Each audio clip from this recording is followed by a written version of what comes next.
Good morning mga kasari. So here we are again, another day, another unboxing na naman tayo. So nakita nyo ang laman ng ating carton, mga cream, chocolates, assorted yan kasi sa mall ako bumili. Yung mga wala sa tindahan, yun yung pinamili natin kahapon. So ngayon lang natin nabuksan kasi sobrang busy ang inyong tendera. Si Manang pala yung ate ko, siya yung katulong ko dito sa tindahan kasi pag ako lang talagang sadyang napakahirap manage ng isang ganitong tindahan. So ayan, naglalagay siya ng mga kape, nagre-refill yan siya mga kasari dahil iilan na lang yung ating mga kape. Nandyan pa sa sahig, hindi pa na-display yung iba. At siya naman si Manong Edi, isa din siya na tumutulong dito sa ating tindahan. Siya yung naglalagay ng mga curls, yung mga yung mga wala na. So bago niya i-display, kailangan niya muna lagyan ng butas. Kasi nilalagay niya yan sa hook para madaling maisabit. Ganyan yung style ng aming pagdi-display ng mga curls para madaling kunin ni customer. Dati kasi yung pagdi-display ko ng curls is nilalagay ko pa siya sa stapler yung gamit ko. Stapler sa isang carton. Ginugupit ko ng pahaba pero sa ngayon nilalagay ko na siya sa hook.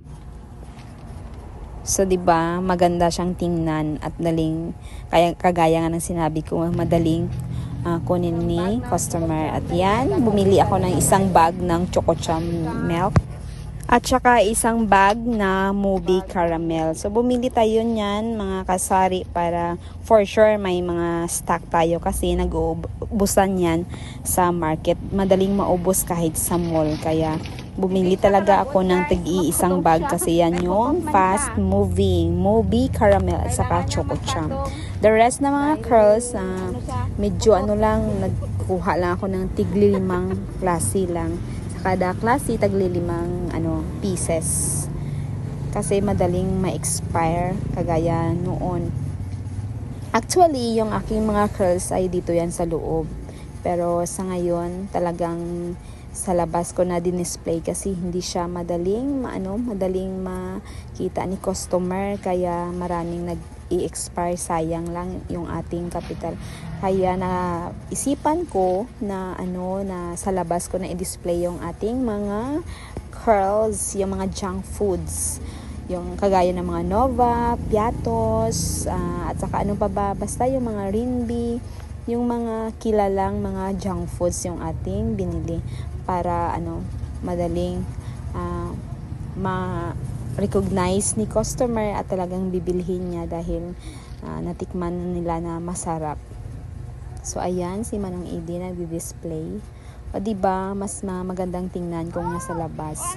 Saka yung bata pumipili ng mga toys. Kasi alam nyo mga kasari, hindi lang kasi mga yung mga paninda ko.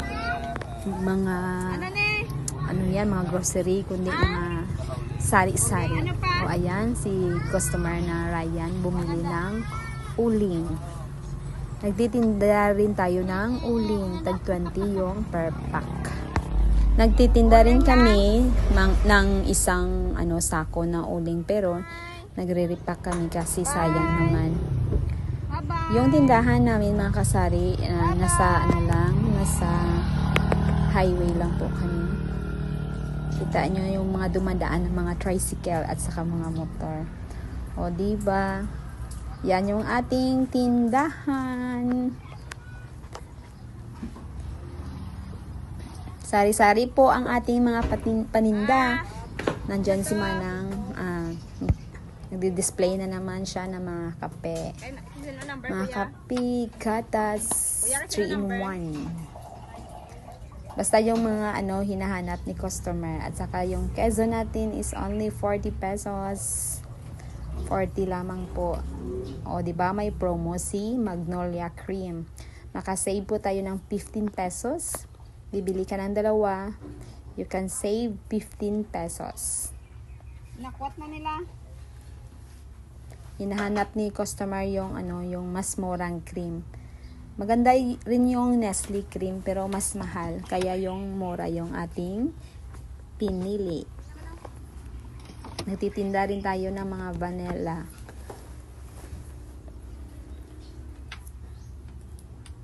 O diba, dapat tulong-tulong para sa pagsulong. Isang case ng mineral water. Dito sa sa likod ng aming tindahan is mayroon tayong mga overstocks na mga diaper. Sa online ko yan binili, yung Sumiko ba yan? Medium at saka large yung aking binili kasi yun yung hinahanap ni customer. Nag-stock tayo niyan ng medyo maramihan para pag naubos mayroon tayong madudukot.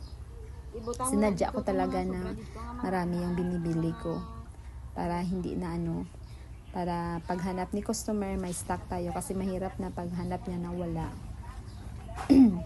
At ayan, si Manong Edie, yung bago natin bukas na carton, yung mga laman yan is mga pambata na mga candies, mga spray candies, mga chocolates, sari-sari yan. Yan yung hinahanap ng mga chikitings. Dinadala namin yan sa likod at doon nilalagay sa ating stock room. Sana all may stock room. Yan, i-display niya. Dyan natin ilalagay sa taas. Kasi pag sa baba, for sure, ang ating friend na daga is aatake na naman siya.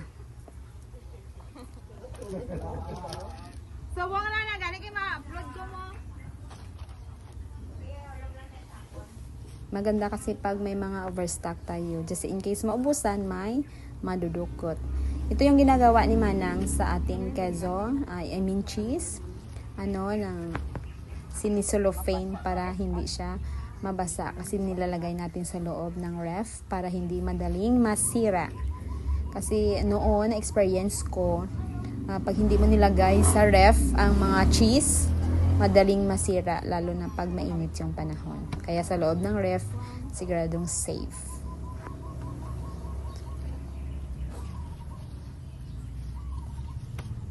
Yan, yung ating mga another overstock.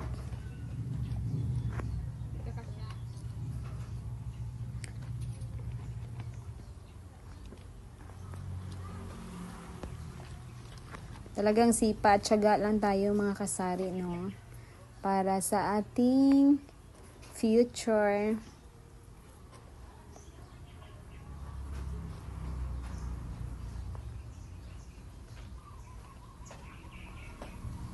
Salamat pala sa aking mga kay Manong Edie at saka kay Manang ko Bingkat dahil sa kanilang tulong.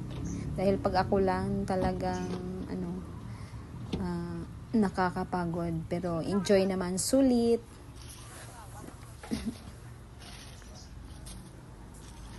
Just one day lang po iyan na natin pagpaninda, pagpamili doon sa Amigo Commercial. Bali yung may-ari niyan is Inchik. So ayan yung ating mga chocolates.